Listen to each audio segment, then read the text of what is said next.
Hey guys, it's John Davis. I wanted to give you something cool today. Have you ever tried to accomplish a vision by saying what you don't want? It doesn't work. Okay, so the reason it doesn't work, I'm going to show you why it doesn't work, but more importantly, I'm going to show you how you can actually change what you don't want into a new vision, into some new affirmations that work for you. So this comes from my history. So, little story. I used to be in a space where I felt like I was a complete failure as a husband, as a father, a provider. I wasn't doing anything right, according to my own internal psyche, until I had to get my mindset right. But it wasn't until I actually went through this exercise that I started to change things around. Okay, so changing what you don't want into a new vision that creates a beneficial goal for you is actually easier to do than you might think. I'm going to show you exactly how to do it. Okay, so you take this list. You can see my screen right here. On the left-hand side, you can see what I don't want.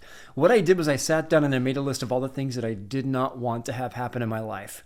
And these came from negative emotions, negative feelings, the things that I didn't want to see anymore. Because at this time in my life, again, I was in this massively deep pit. And so this helped to get me out. So I just listed all the things that I didn't want. So at the time, I didn't want to not have food in the cupboard, right? So I didn't want kids who didn't clean up after themselves. I didn't want to ever be behind on bills again. I wanted to not be in a position where I didn't have recurring revenue. And this became important because until we know what we don't want, we don't have the ability to change it around to what we do want. So what I did is I listed that. I'm going to take one example here, line 4. I don't ever want to be behind on bills again. That's cool, but it's not constructive. It's not specific. It doesn't lead me to do anything and take action on something. So I have to get there. I have to go from this thing I don't want over to taking action, right? So I don't want to ever be behind on bills again.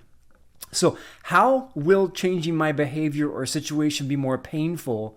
How will not changing my behavior be more painful than actually changing it? We have to get down to the pain of why we're in the circumstance we're in. If it's not painful enough, we're never going to make a change. We're just going to keep staying exactly where we are. So when I listed that, I said, I will continue to feel like I can never satisfy my financial obligations. I will constantly feel that I'm not good enough because I can take care of my financial obligations. I will continue to be playing catch up and feel the constant stress, the worry, the anxiety of where all the money's going to come from. Okay, so that's what's going to happen if I don't change my behavior. If nothing changes, nothing changes.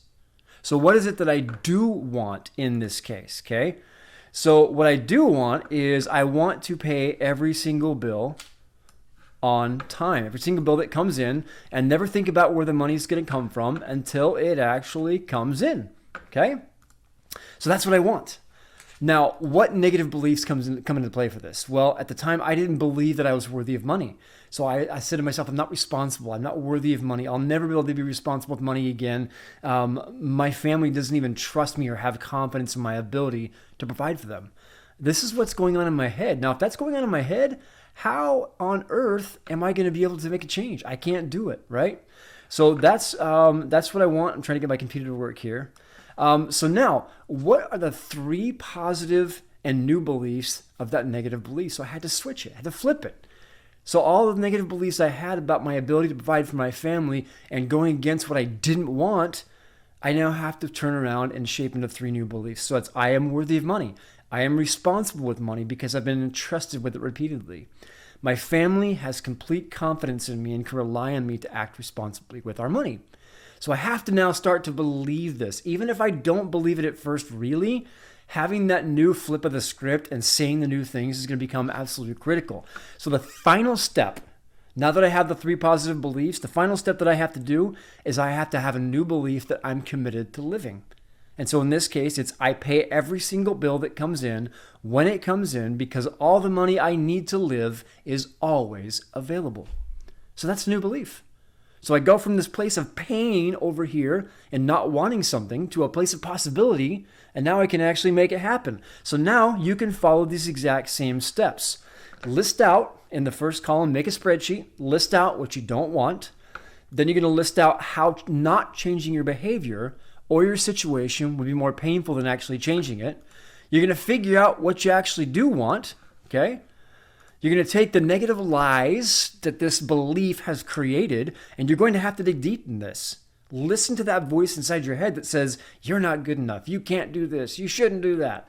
All right, these are all self-judgments. Once you have those, you're going to flip that into 3 positive beliefs that you can actually change around and start to believe, and now come up and develop the one way of commitment that you're ready to live, right? So what's that new belief for each one of those?